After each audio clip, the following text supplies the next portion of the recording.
We're in conversation with Zac Hollis, the Director of Sales and Marketing for Skoda India. He comes in at a time when the auto industry is really in turmoil. Zac, thanks for talking to us. My pleasure. 6 months into the job, Yes. not a great market. So I just want to start off with, your views on the state of the market, because clearly we've not seen a downturn like this for many years. No, I think you only got to read in the newspaper the extent of the downturn compared to previous years. I think the market to the end of April is down 6% year on year, and this is not what we planned. We did not plan for the market to be down 6%. We actually had the market to be up, I think, at the period.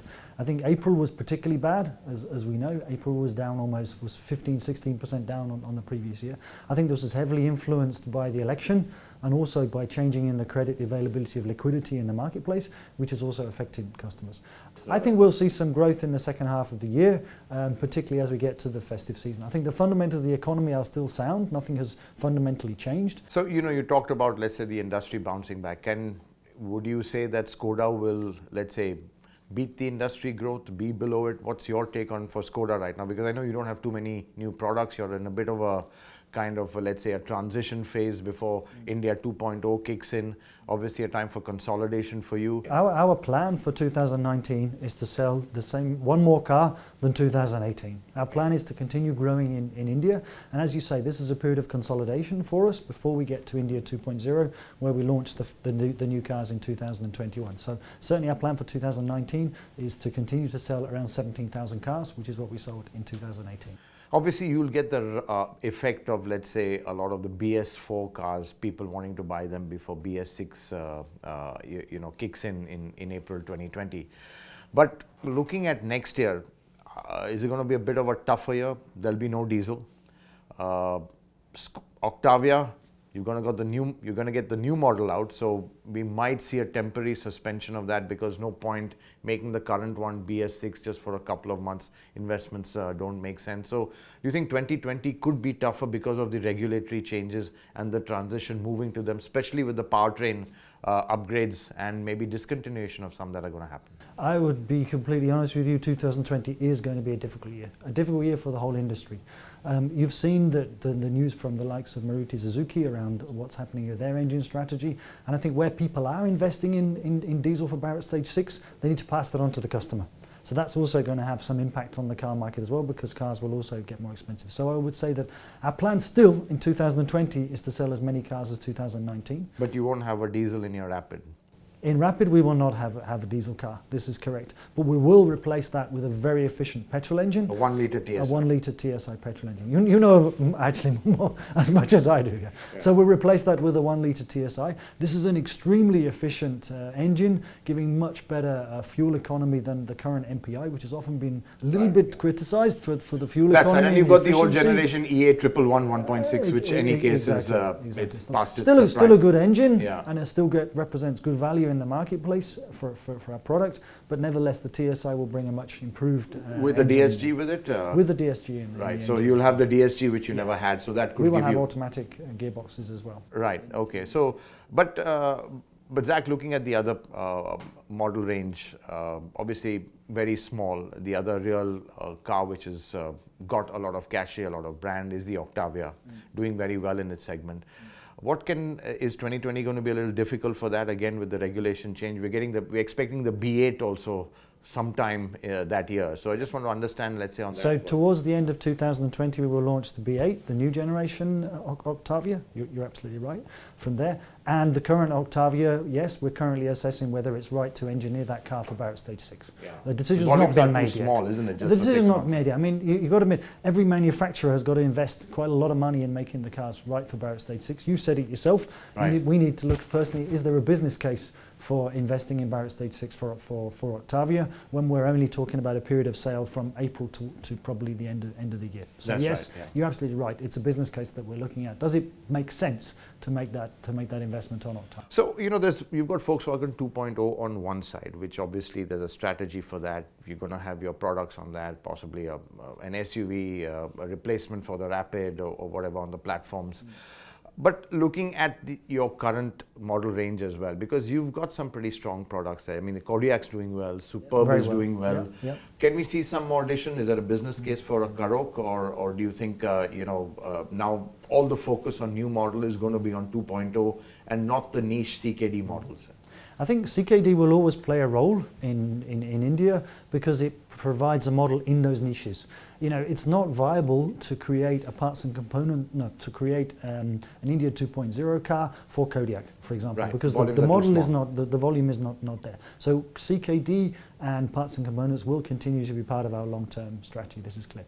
What I want to do personally for 2020 is to bring more parts and components products, and Karoq is an example that I'm trying to bring to India under either FBU or parts and components. FBU has also opened up now as a possibility because the government allow us to take 2,500 Right. FBUs as a group, so we're looking at how do we work that way as well. And there's one possibility is to bring the Karoq in as an FBU initially into India. But for parts and components, it would mean engine localization, and the EA 288, there's been a plan to localize that, but there's just not been enough volume. So I guess it hinges on that as well, the 2-liter diesel, which is really the mainstream engine across the group.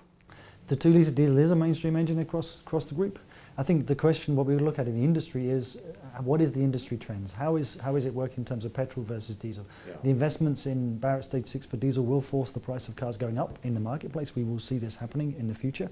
And actually that makes the business case for the customer for buying a diesel a lot less weaker than it was before. I think previously people said you need to drive like 16,000 kilometers a year and then it's more beneficial to buy a diesel. I think that will reduce. Right. And also the difference between petrol and diesel in terms of fuel prices is also reducing. So I think it's fair to say, my personal opinion is the market will move more towards petrol going.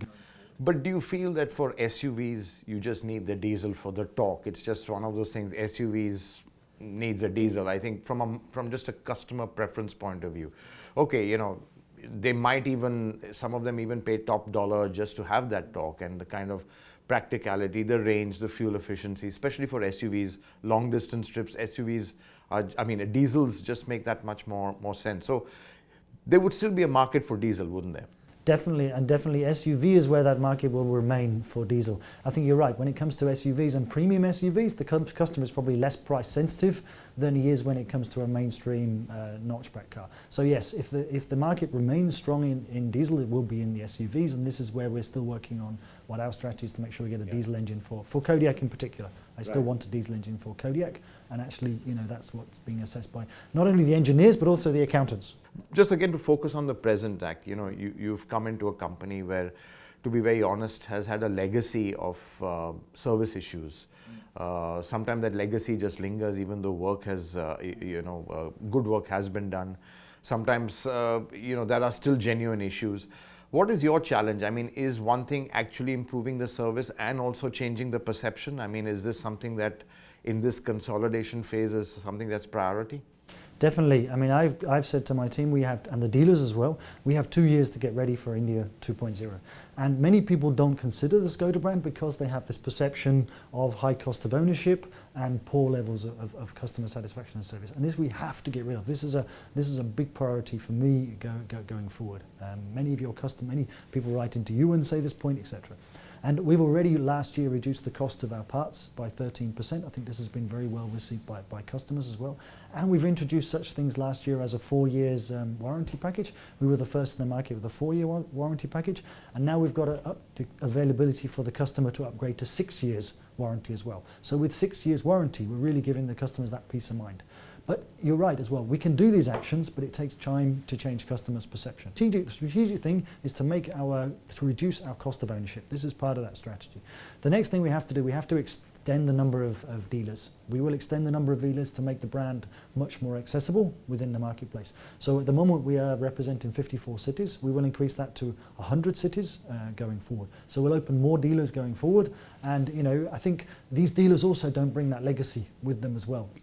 Increasing dealers, that's great, good for the customer. But I'm just saying from terms of dealer viability, the more dealers with, let's say, a limited volume, less than 20,000 units a year. Obviously, it might go up with 2.0. Is that some balance you have to keep in mind? Because, more dealers means their viability is in question if, they're going to have more dealers in, their territory kind of gets split up even more. Dealer viability is extremely important for me. If without viable and profitable dealers, I don't have a franchise and a business going forward. Or a happy customer. Or a happy customer, because if a dealer is focused too much on the fact he's losing money and his profitability, then he's not focused on servicing customers. Exactly. Recognise with that comment. I think we will increase our volume going forward. So my long-term strategy is to sell 1 lakh of cars in India. So that's the strategy to do that. And we will do that through additional parts and components cars and through India 2.0 cars. Once you've done that, you make cities in India where we don't have a representation, you make them viable. So for example, we have a city now with no dealer representation, and once we've got the India 2.0 cars in much bigger market segments and much more better value for the customers than current cars, then actually you start to make a proper business case and a viability for a dealer in that city. I wish you all the best. Thank you very much. You. Very Thank good you. to meet you. Thanks.